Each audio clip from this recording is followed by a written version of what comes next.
Welcome to Beneath the Bible, where we're helping you dig deeper and uncover the world beneath the sacred book.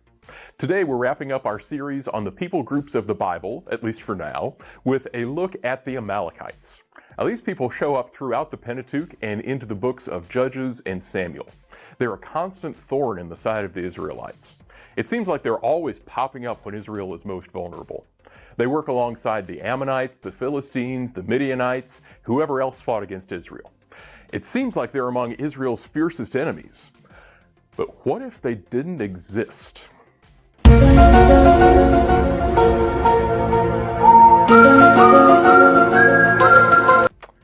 You see, unlike many of their allies, the Amalekites are essentially unknown outside the Bible. The Philistines have a clearly recognizable material culture that archaeologists have written about extensively. The Philistines also show up on Egyptian temples. The Moabites, Edomites, and Canaanites, and more are all recognized in archaeology and texts outside the Bible. But that's not the case for the Amalekites.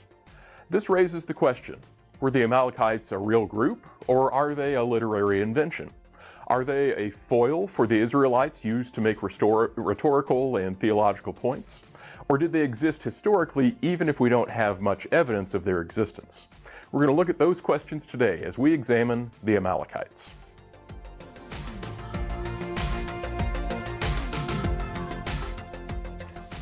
So if the Amalekites are only mentioned in the Bible and not outside the Bible, let's look at what the Bible has to say about them. Where did they come from, and what were they like? In Genesis, we're told that the Amalekites are named after Amalek, the grandson of Esau by his son Eliphaz's concubine. Now, this makes the origins of the Amalekites just like that of the Edomites, the Moabites, and the Ammonites. They were all named for an ancient ancestor connected to the family of Abraham. But to muddy the waters, we're told earlier in Genesis that a coalition of kings took the land of the Amalekites during the time of Abram, hundreds of years before Amalek's birth. There is an apparent chronological discrepancy within Genesis itself. The Amalekites are the descendants of Esau, the father of the Edomites, who was also the descendant of Abraham. Yet the Amalekites seem to be present long before their eponymous ancestor was alive. Now, this could simply be an anachronism that a later editor amended, but it may also point to a deficiency in our understanding of what the text is saying. Another passage adds another layer of confusion to the origins of the Amalekites. In Numbers 24, Balaam says that the Amalekites were first among the nations. Now, we can see that even in the Bible itself, the origins of the Amalekites are not really straightforward. So, what should we make of that? Well, some of these origin story issues may simply come down to what the Amalekites refers to. Genesis 14 is referring to the territory of the Amalekites. Genesis 36 links the Amalekites with the Edomites and the land of Edom. Now, this gives the impression that the Amalekites were connected more with a territory and a way of life than with a particular ethnic or tribal affiliation. Now, that doesn't mean there's no kinship-based identification for this group, but there seems to be a strong territorial link between the Amalekites and the marginal places mostly to the south of Judah and Israel. Their territory seems to range quite far in this area, and they were associated with a semi-nomadic way of life. So, if the Amalekites were the people who lived in this place, regardless of their ethnic identification, we see the children of Israel frequently encounter the Amalekites from the time of their wandering after the Exodus until the time of David. And those encounters are always marked by hostility. The first encounter between the Israelites and the Amalekites is recorded in Exodus 17, where the Amalekites apparently mount an unprovoked attack against the Israelites. Now, this is the story where, for as long as Moses held up his arms, the Israelites won, but when his arms dropped, the Amalekites were winning. Now, it's not clear why the Amalekites attacked Israel other than for the literary and rhetorical value of the story. If we think of this story in a historical or geopolitical sense, it may be that the Amalekites were asserting territorial rights over water or pasture land as the Israelites wandered into their catchment zone. Now, whatever the reason for the attack, the story concludes with the statement that from God that he will completely blot out the name of Amalek from under heaven, and that God will be at war against the Amalekites from generation to generation. Well, that's exactly what we see in the rest of the Old Testament. In Deuteronomy, the Amalekites continue to mercilessly harass the wandering Israelites. The Israelites were warned against entering Amalekite territory during their wandering and were told to take a less direct route to the Promised Land, but they ignored the command with dire consequences. Once the Israelites were settled in the land and were governed by local heroes that the Bible calls judges, we see again the Amalekites oppressing Israel. But in this period, the Amalekites' territory was not limited to the Negev, to eastern Sinai, and to the Arabah. Instead, the Amalekites appear over a wider range, and there are even hints of Amalekite enclaves within Israelite territory, although this may again be a deficiency in our reading and interpretation. We see the Amalekites allying themselves with neighboring polities like Eglon, king of Moab, to oppress Israel. The Amalekites seem to be used like mobile raiders and mercenaries of the more settled kingdoms in the area.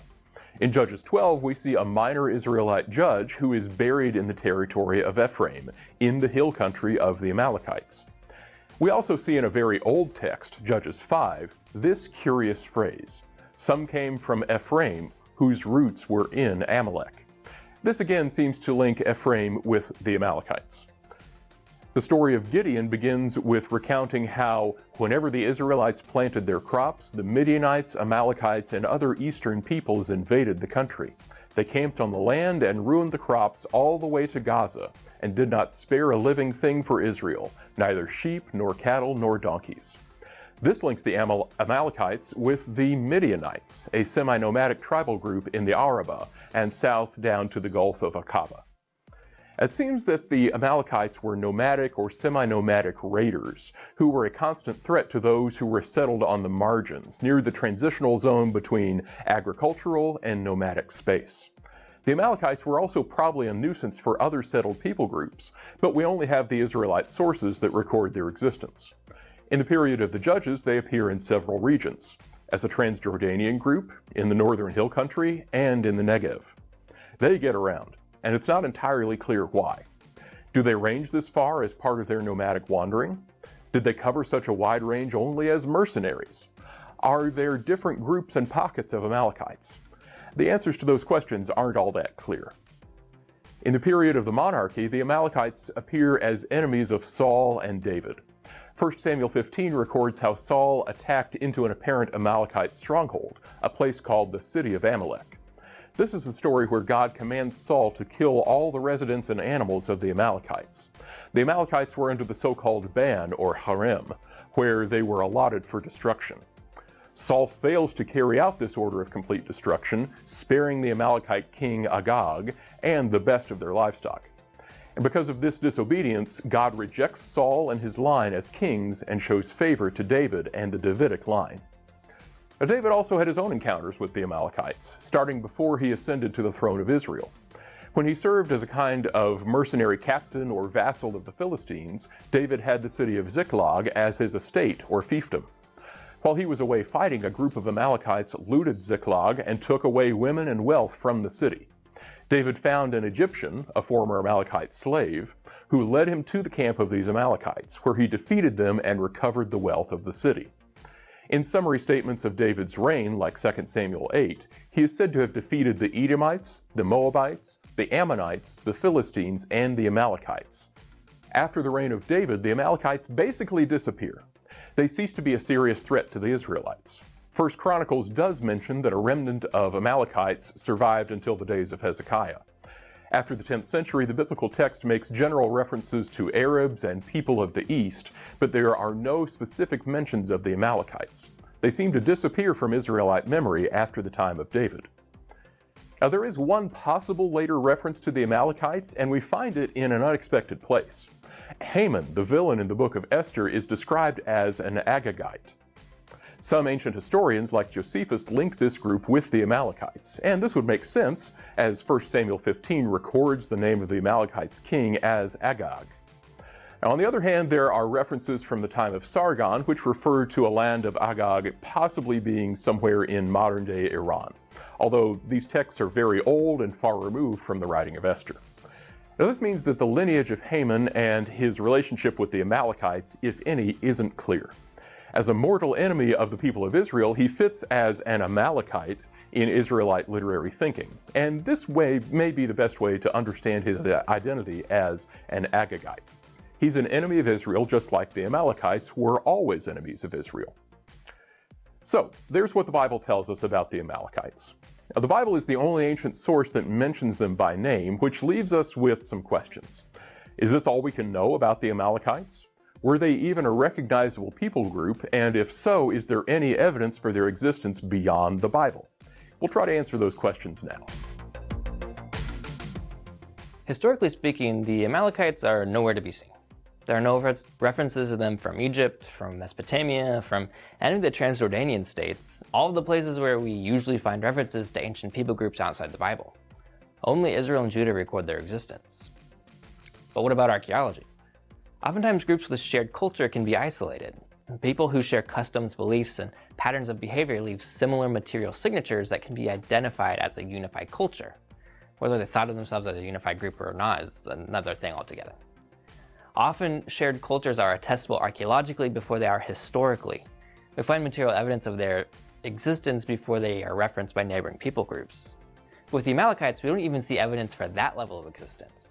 Could this be because they were nomadic? Yes, perhaps.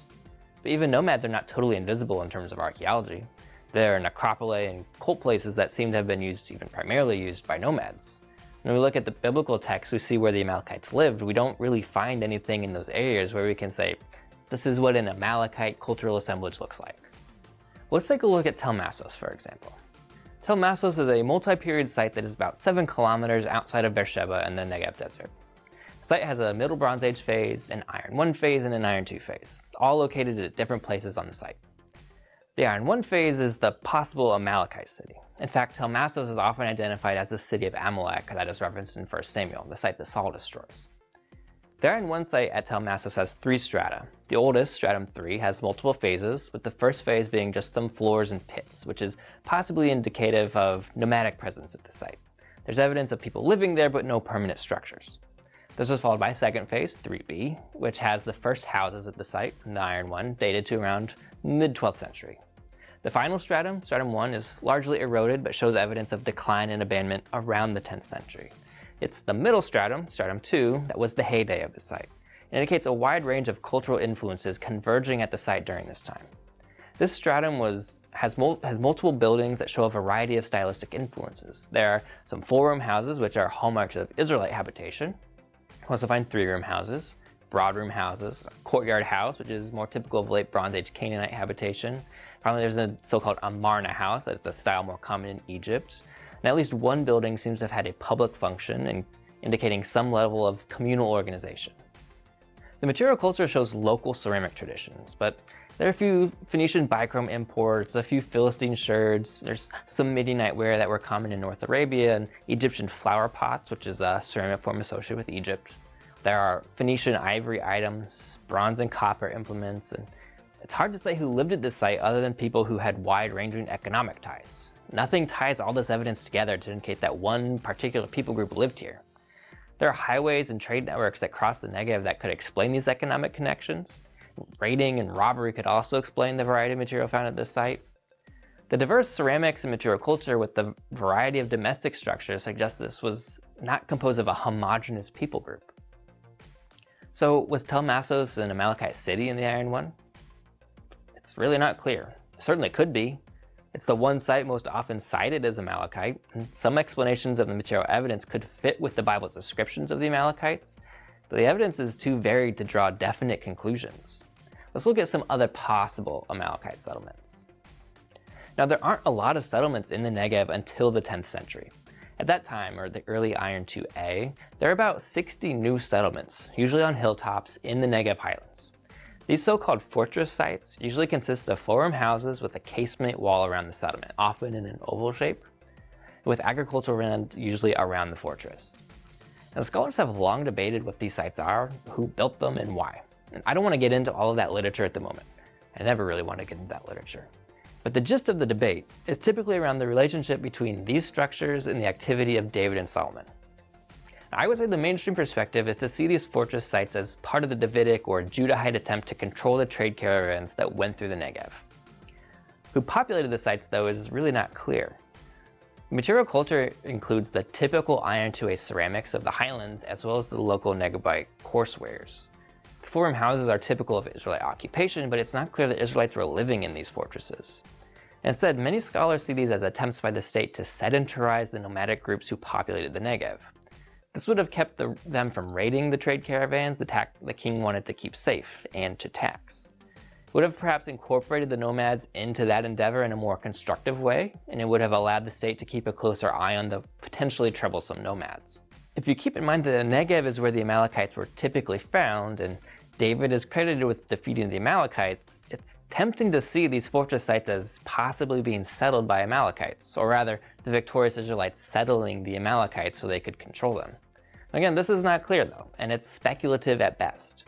Occupation of these fortress sites was short-lived. It seems they were all wiped out by Shishonk in the late 10th century, likely in an effort by the pharaoh to divert trade toward Egypt and cut out the secondary states of the southern Levant from those commercial routes. There's one final piece of evidence that may be helpful for understanding the Amalekites. The scholar Edward Lipinski has noted the Hebrew word Amaleki probably refers to enclosures and means something like the enclosure people or enclosure man. And this may refer to the tendency of nomadic peoples to build their camps in ovals or circular enclosures.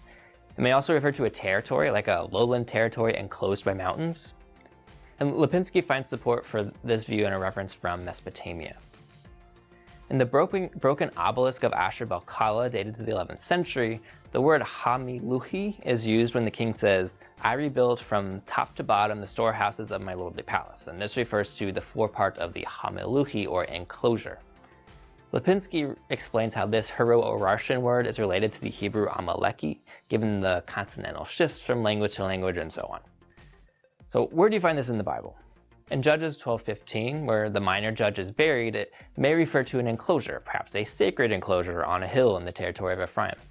Likewise, in Judges 5, where it says some came from Ephraim whose roots were Ba'amalek, it may refer to that same sacred enclosure that is referenced in Judges 12, not an ethnic enclave of a kin-based group known as the Amalekites.